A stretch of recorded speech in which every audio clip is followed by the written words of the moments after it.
Good morning, my dear students. Welcome you in my YouTube channel. As you know that we are going to discuss about Harappa सभ्यता. इससे पहले जो हमारे period हुए हैं, lecture हुए हैं, उनमें भी हम काफ़ी डिटेल से डिस्कस कर चुके. और 12th स्टैंडर्ड हिस्ट्री जो कि बहुत ही महत्वपूर्ण for GK, for competitive examination बहुत ही महत्वपूर्ण है. आज हम शिल्प उत्पादन के विषय में जानकारी देने जा रहे हैं कि हड़प्पा सभ्यता में शिल्प उत्पादन का कितना विकास हुआ, उसके बारे में हम चर्चा करने जा रहे हैं. खुदाई से प्राप्त कताई बुनाई के उपकरण तकली और सुई से पता चलता है कि कपड़ा बुनना एक प्रमुख उद्योग था. बुनकर वस्त्रों पर कढ़ाई करना भी जानते थे. वे रंगाई के काम से भी परिचित थे. चौक पर मिट्टी के बर्तन बनाना, खिलौने बनाना, मुद्राओं का निर्माण, आभूषण, मनके एवं गुड़ियों का निर्माण आदि कुछ अन्य प्रमुख शिल्प उत्पादन थे.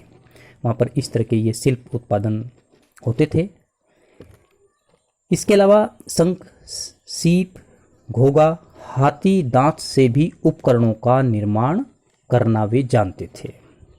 एक महत्वपूर्ण चीज है, सेल खड़ी की 2000 से अधिक मोहरें प्राप्त हुई हैं. कितनी मोहरें प्राप्त हुई हैं? 2000. इसके अलावा वहां से कालीबंगा से प्राप्त मिट्टी के बर्तन, एक टुकड़े पर सूती वस्त्र की छाप मिली है. सूती वस्त्र की छाप कहां से प्राप्त हुई है? हमें कालीबंगा से प्राप्त हुई है.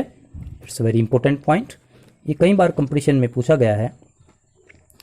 इसके अलावा हम देखते हैं कि उत्पादन केंद्रों की पहचान, यानी कि उत्पादन जो केंद्र थे, कौन कौन से उत्पादन केंद्र थे, उसके बारे में हम डिस्कस करते हैं. शिल्प उत्पादन के दौरान इन वस्तुओं के टुकड़े उत्पादन स्थल पर फेंक दिए जाते थे. कभी कभी इन वेस्ट से नई वस्तुओं का निर्माण भी किया जाता था. ये टुकड़े इसकी पुष्टि करते हैं कि मोहनजोदड़ो और हड़प्पा जैसे बड़े शहरों के अलावा छोटे केंद्रों में भी शिल्प उत्पादन होता था.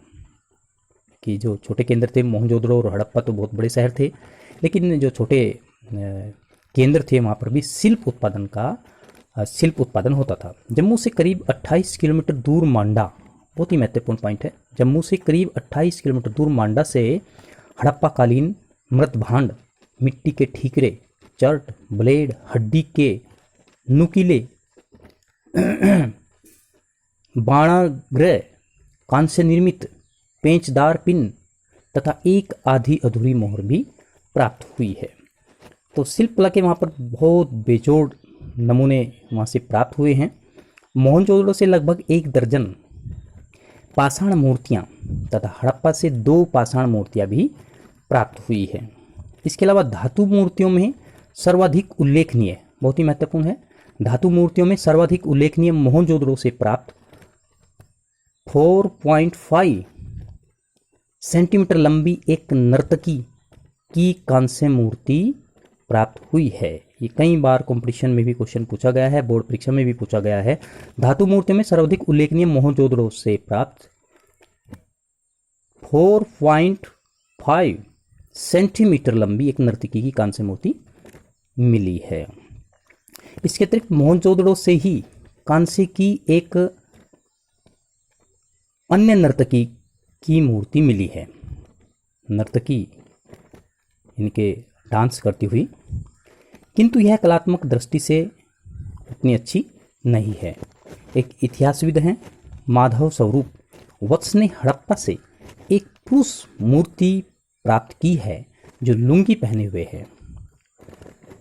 लोथल तथा मोहनजोदड़ो से क्रम से हाथीदांत एवं सीप निर्मित एक एक पैमाना भी मिला है. ये बहुत ही महत्वपूर्ण है. कई बार प्री एग्जाम पीसीएस में भी इस तरह के क्वेश्चन पूछे गए हैं. ये माल प्राप्त करने की संबंधी नीतियाँ उनकी क्या थी? उपमहाद्वीप तथा उसके आगे से आने वाला माल, वहाँ से भी माल प्राप्त होता था। सिंधु सभ्यता का आंतरिक व्यापार अत्यधिक विकसित अवस्था में था। कृषि उत्पादों का तैयार माल था उससे विनिमय प्राप्त नगरों एवं अन्य व्यापारिक केंद्रों पर होता था। That's very important point. गांव से खाद्य सामग्री आती थी एवं उसके बदले में सूती वस्त्र एवं धातु की बनी हुई वस्तुएं, उपकरण, बर्तन, आभूषण इत्यादि बदले में दी जाती थी। तो देखिए इस तरह का ये एक्सपोर्ट इंपोर्ट वहाँ पर होता था। It's very important point. एक महत्वपूर्ण चीज़ है, मन के बनाने के लिए गोमेद गुजरात से आता था। बहुत ही महत्वपूर्ण है क्वेश्चन। मन के बनाने के लिए गोमेद गुजरात से आता था। खेतड़ी के अतिरिक्त बलूचिस्तान एवं अफगानिस्तान से तांबा प्राप्त किया जाता था। सोना कर्नाटक स्थित, पॉइंट शुड बी नोटेड, सोना कर्नाटक स्थित कोलार की हट्टी की खानों से प्राप्त होता था। सोना कहाँ से प्राप्त होता था? कर्नाटक स्थित कोलार की हट्टी की खानों से प्राप्त होता था। It's very important point. हम इसको आप डायग्राम के माध्यम से आपको बता सकते हैं कि वहाँ पर शिल्प कला की बेजोड़ मूर्ति थी। आप देख सकते हैं शिल्प कला के बेजोड़ नमूने की मूर्ति कला। ये एक पुरोहित राजा की मूर्ति है। यहाँ पर इस कला मिट्टी से बने महत्वपूर्ण टॉपिक वहाँ से प्राप्त हुए हैं। इनको आप ध्यान से देख सकते हैं। मिट्टी से बनी बरामद वस्तुएं, ये बहुत ही महत्वपूर्ण पॉइंट है। अब मैं आपको जो मेरे लेक्चर में ही इनके आंसर हैं, बहुत ही महत्वपूर्ण क्वेश्चन मैं पढ़ने जा रहा हूँ, आपको इनके आंसर खुद देने हैं। फर्स्ट है, मिट्टी के बर्तन के एक टुकड़े पर सूती वस्त्र की छाप कहाँ से मिली है? That's very important.